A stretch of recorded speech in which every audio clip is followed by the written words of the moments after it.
dun sa mga kumandidato, tapos sila po din ay natalo, no, sa kanilang posisyon na tinakbuhan, pwede po ba silang ma-appoint right away sa isang posisyon sa gobyerno? So, dahil nga natalo sa eleksyon, syempre, nakilala naman or mukhang competent naman, pwede bang, sige, dahil ikaw hindi nanalo, sige, ikaw ay magsiserve na lang as cabinet secretary. Can that happen right away din?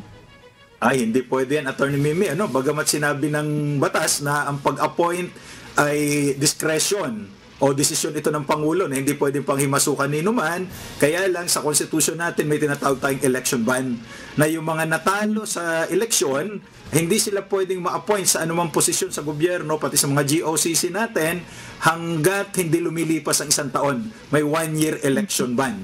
Ganon din naman yung mga appointed officials or employees of the government na mangangampanya. Kasi alam mo, Attorney Mimi, alam natin to, bawal mangampanya ang mga civil service officials or employees.